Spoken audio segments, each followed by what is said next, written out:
তাই বা বলতো আমি কেন পদ্মার মাছ চিনতে পারি? আপনি তো পদ্মার পাড়ের মেয়ে। মাশাআল্লাহ, সরিষা ইলিশের চেহারাটা যে হয়েছে, আস্তে আস্তেই দেখি সে সরিষা ইলিশ রান্না শুরু করে দিয়েছে। আজকে সকালের নাস্তা হচ্ছে আদার পোলাও। এর জন্য এখানে পেঁয়াজ আর আদা কুচি করে নিয়েছি। আর আদার পোলাওটা খেতে আমার, তারপর আমার পেট ভর্তা সবাই অনেক পছন্দের। পরিমাণে খুবই কম রান্না করছি, যেহেতু দুজন খাবো। 1 পট চাল নিয়েছি, কিন্তু চালটা ভাজা ভাজা করে পেয়েছি, এখন পানি দিয়ে দিব। কালকে রাতে অনেক বৃষ্টি হয়েছে, শিলাবৃষ্টি, তো এখন আবার একটু রোদ উঠেছে। তো আমার গাছের শুকনো মরিচগুলো আমি এখন একটু রোদে দিব, তো রোদে একটু শুকাই। আর আজকে ওয়েদারটা কিন্তু অনেক ভালো, মানে গরম নেই, এরকম একটু রোদ তো উঠবেই, বাট ওয়েদার অনেক ভালো। এরকম ওয়েদারে কাজ করে কিন্তু অনেক শান্তি। এই মরিচগুলো অনেকগুলো শুকিয়ে গেছে, আর কয়েকটা এই যে নতুন করে যেগুলো পারি সেগুলো আবার দিই, সেগুলো কাঁচা আছে। তো মরিচটা এখানে শুকাক। আদার পোলাওর সাথে খাওয়ার জন্য একটু ডিম ভেজে নিচ্ছি।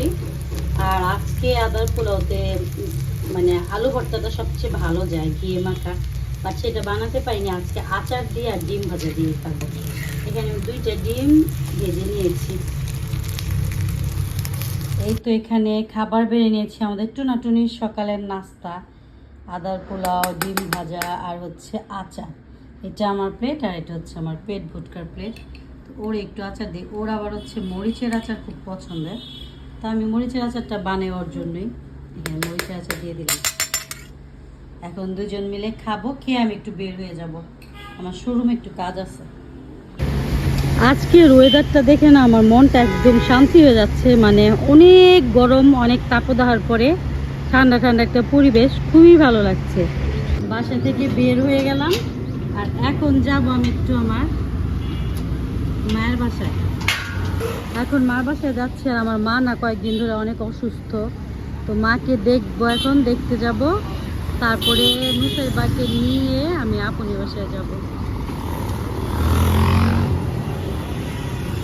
আজকে রাস্তাটা দিয়ে হাঁটতে অনেক ভালো লাগছে, কারণ আজকে রোদ নাই, ঠান্ডা ঠান্ডা হাওয়া, অনেক ভালো লাগছে অনেক। তো এখন আগে মার বাসায় যাই, তো মার বাসায় যেয়ে দেখি মার শরীরের কি অবস্থা, তারপরে নুসু বুড়িকে নিয়ে আপনি বাসায় যাব। আমার নুসু রেডি, চলো চলো। আপাকে বলো টাটা দাও, আপাকে, আপাকে টাটা দিয়ে আসো মাম্মিকে, বাই বাই। কি হয়েছে? আচ্ছা বেবি থাকুক, চলো তুমি যাও যাও, গো গো গো। 1 2 হ্যাঁ 5। কাকে হ্যালো বলছো? মাম্মিকে হ্যালো বলেছো? বল হ্যালো। আমি আস্তে আস্তেই দেখি সে সরিষা ইলিশ রান্না শুরু করে দিয়েছে। পাট শাক হয়ে গেছে, আমার অনেক পছন্দের তিতা পাট, আমি মিষ্টি পাট খাই না। এটা সরিষা ইলিশ রান্না করছে আপনি।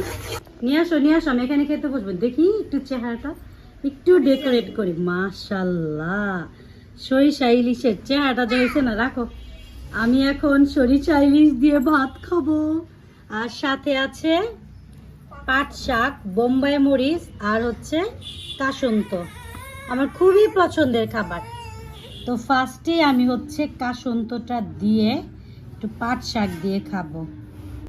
তো আমি না আবার তিতা পাট শাক ছাড়া খাই না, বাট আমার আপনি সে মিষ্টি পাট শাক ছাড়া খেতেই পায় না।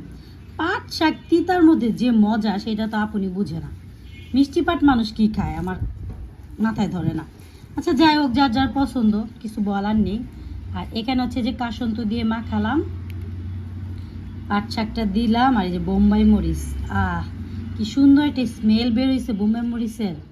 তো বিসমিল্লাহ বলে মুখে দিই।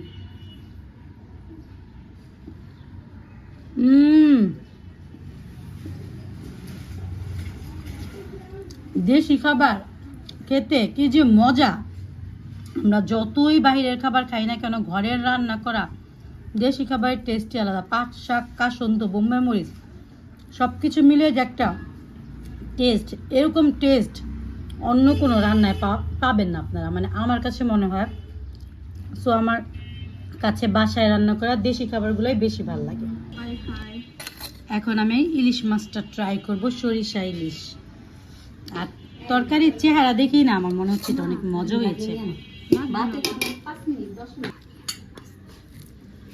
এখন হচ্ছে আমি সরিষার যে ঝোলটা সেটা মেখে নিচ্ছি।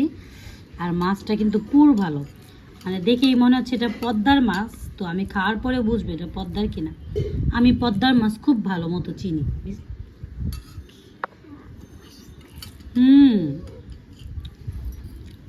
মাছের টেস্টটা অনেক মজা, তেল তেলা, এটা একদম অরিজিনাল পদ্মার মাছ।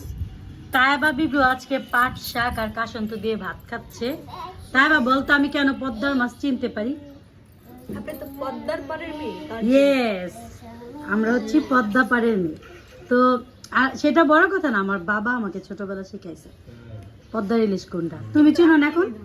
চিনো না? আচ্ছা, শিখে যাবো। যেহেতু তো পদ্মার পাড়ের বউ আর তুমিও চিনবা কয়েকদিনের মধ্যে। সরিষা ইলিশটা এত মজা হয়েছে আপনির হাতের, মানে পাকা রাঁধুনিদের যে একটা সরিষা ইলিশ আছে না, সেই রকম। আপনি, আপনাকে অনেক অনেক ধন্যবাদ এত মজার সরিষা ইলিশ খাওয়ানোর জন্য। আমি তো চিন্তা করতেছি আমরা একটা রেস্টুরেন্ট খুলে দিব। আমি সেটা ভাবছি যে একটা রেস্টুরেন্ট খুলবো আর আপনির হাতে সরিষা ইলিশ বিক্রি করব, তাহলে আমরা অনেক বড়লোক হয়ে যাব ইনশাআল্লাহ। আপনির হাতের এই মজার সরিষা ইলিশের রেসিপিটি কার কার চাই জলদি জলদি কমেন্টস করে ফেলুন। অবশ্যই আমরা আপনাদের জন্য পুরো রেসিপি নিয়ে হাজির হয়ে যাব।